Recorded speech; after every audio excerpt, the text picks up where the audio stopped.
Hey folks, everything new under the sun. These are the 6 reasons why I suggest you do not get grid tie solar.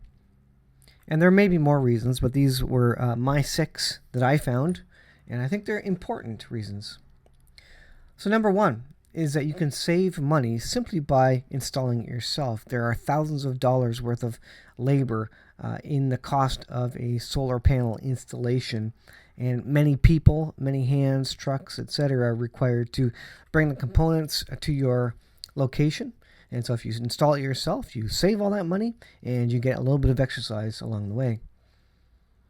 Number 2, you save money on the components by sourcing it yourself. Instead of going through a middleman where there's a price increase at every step, you buy the components you want at the sale prices you want if you can find them, or used if you want, and you save a lot of money on those individual components. And of course, at the end of the day, you get exactly the components you want, and not something that a company suggested to you if you have a little knowledge of solar power.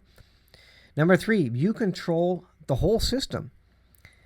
For good or for bad, you are directly responsible for its operation, how well it does, how badly it does, and if something happens, you can go fix it yourself. You don't have to wait for a technician to come out and fix it for you. Meanwhile, your house is down for electricity, etc., or something like that, or you're not making money on that solar array while it's down.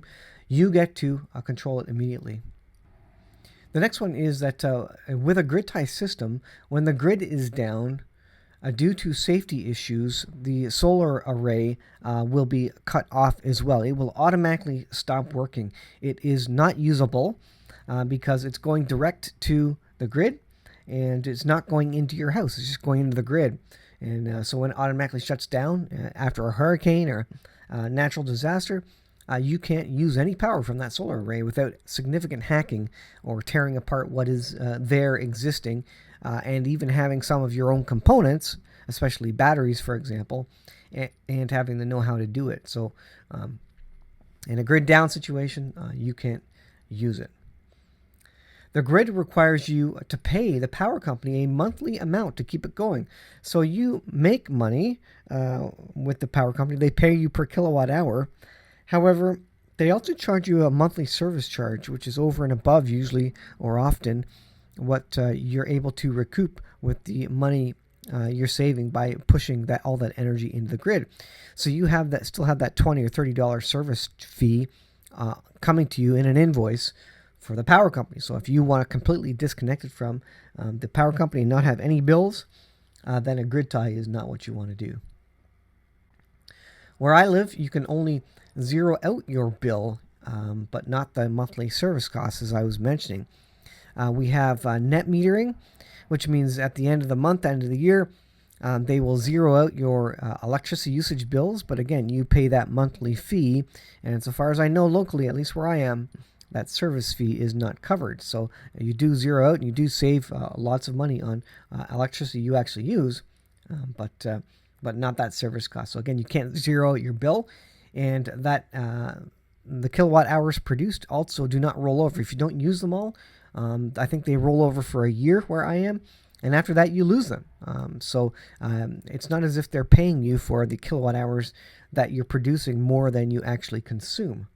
In some areas or provinces, they will pay you per kilowatt hour over and above what you're consuming, and that's a great deal. Ontario, Canada, for example, does that. And in fact, they will give you more money for your quote-unquote green energy. And also where I am, you do not get any extra money for having green energy. You get the same amount price per kilowatt hour that you would from a nuclear generation station, from a hydro station, etc. Whatever you pay per kilowatt hour for your regular energy, that's what you get for your solar energy and all the effort you put in. In many provinces and locations, they will pay a premium for that green energy, but not where I'm located. So those are my reasons why I have no interest in grid tie solar, and I suggest you look closely at the pros and cons of a grid tie, and really consider what you want to do. Do you want to completely disconnect, go off grid, have a system that will work when the grid goes down, or are you happy to push that energy into the grid and just happy simply to zero out what your usage in terms of what you consume, and you're not worried about having an extra service charge on top? Thanks for watching. Let me know your thoughts on why you like or don't like grid tie solar energy, and we'll see you folks in the next video.